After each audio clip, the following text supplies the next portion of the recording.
Se você gosta de doce, provavelmente nos últimos dias você deve ter comido doce, né? E se eu te perguntar, por que que você comeu o último doce que você comeu? O que que você me responderia?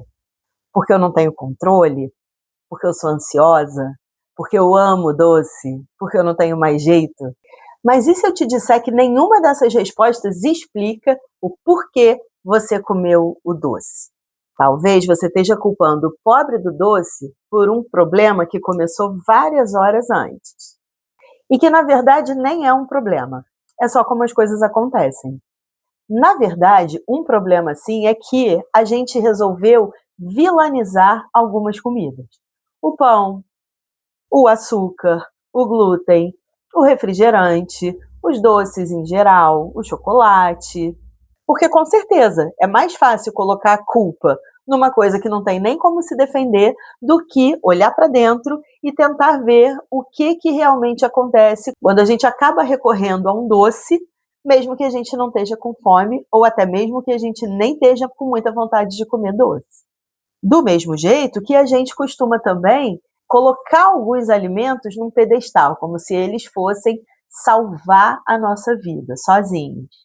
Só que acontece que a comida sozinha não toma decisão, a comida está lá, né? Quem decide comê-la ou não, a hora que vai comê-la, quem decide é a gente.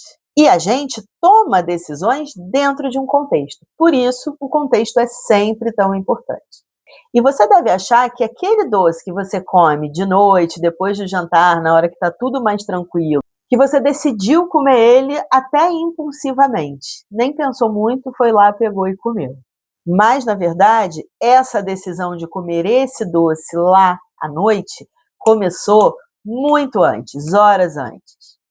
Você dormiu mal, acordou cansado, acha que dormiu pouco, saiu atrasado, correndo, não conseguiu tomar café da manhã, almoçou em pé, passou horas sem comer, ficou resolvendo o problema o dia inteiro. É claro que no final do dia você está exausto. E aí, às 10 horas da noite, quem aparece? O doce.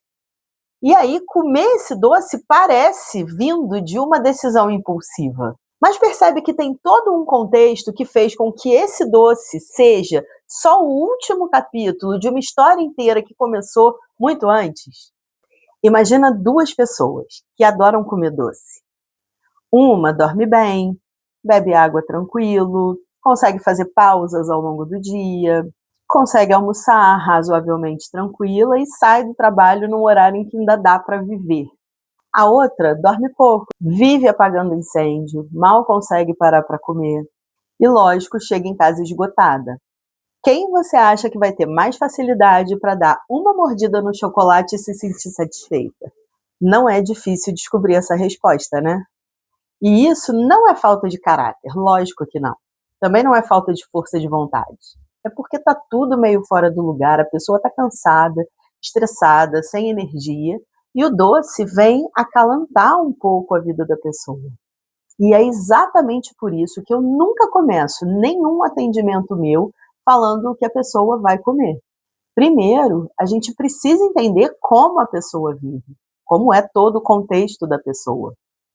Como ela dorme, como ela trabalha, como é o trabalho dela, como ela organiza o tempo dela, como ela usa o tempo, como ela descansa, quer dizer, se ela descansa, como é que ela faz compras, como é que ela cozinha, como ela lida com as emoções, porque tudo isso aparece no prato.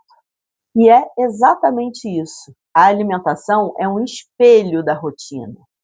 E por ser um espelho da rotina, eu preciso saber o que está refletindo ali no prato da pessoa.